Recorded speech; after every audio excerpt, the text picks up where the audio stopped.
आज की कहानी को सब्सक्राइब करें और बेल आइकन को दबाना बिल्कुल भी ना भूलें।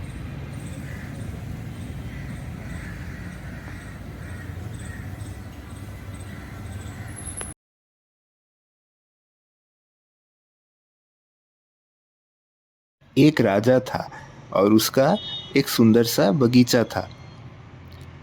वहाँ पर एक सेब का पेड़ था जहाँ पर उन सेबों को रोजाना गिनकर रखा जाता था। वे सेब जब पक जाते थे तब हर रात्रि को एक सेब चोरी हो जाता था।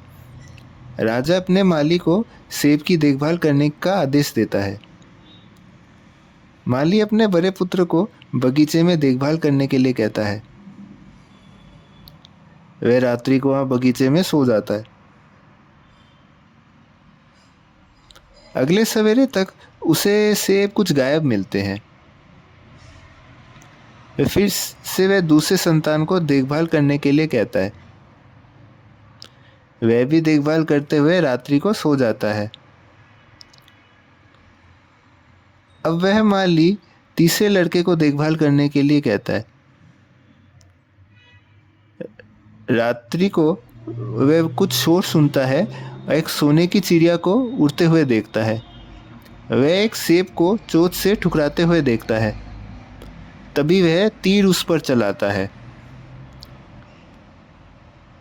वह चिड़िया किसी प्रकार बच जाता है और वहां से उड़ जाता है। वह पुत्र राजा के पास जाता है और उस चिड़िया के बारे में बताता है। राजा उस चिड़िया को पकड़ने का आदेश देता है। वह उस चिड़िया की खोज के लिए निकलता है। वह वन के भीतर से गुजरता है। तभी वहां पर एक लोमड़ी आती है जिस पर वह तीर चलाने को जाता है। लोमड़ी उससे ऐसा करने से इनकार करती है। वह उसका उद्देश्य जानती है और सोने की चिड़िया की खोज निकालने की बात उसे करता है। वह वहां पर स्थित एक सराय की बात करता है जहां पर उसे वहां रुकने का सलाह देती है। उस पुत्र को यह सलाह पसंद नहीं आता है और वह लोमड़ी को मारने का प्रयास करता है, मगर वह किसी प्रकार से बच निकलती है।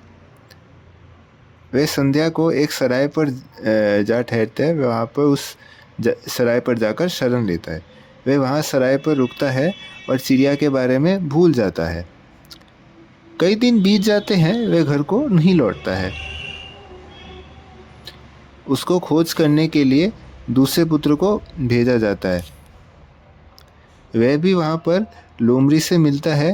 वह भी उसे उस सराय पर ले चलता है।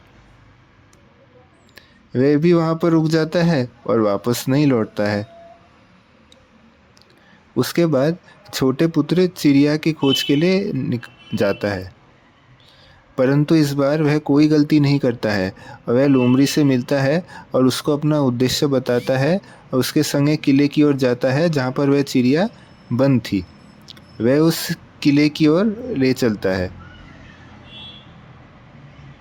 वह उसे रात के समय किले के भीतर जाने को कहता है जहाँ पर वह सोने की चिड़िया उस सोने के पिंजरे में बंद थी। वह पुत्र सवेरे के समय किले के भीतर प्रवेश करता है। वह एक जगह को जाता है जहाँ पर एक सोने की चिड़िया उस सोने के पिंजरे में बंद था। वह उसके निकट जाता है और वह पिंजरे को खोलने को जाता है। चिड़िया जोर से चिल्लाती है और उसके चिल्लाने से सभी सिपाही जाग जाते हैं और वह पुत्र पकड़ा जाता है। उसको राजा के निकट पेश किया जाता है। राजा उसके निकट एक शर्त पेश करता है। वह उसे एक सोने का घोड़ा लेकर आने को कहता है। वह पुत्र वन को जाता है और लोमड़ी वहां पर उससे आकर मिलता है।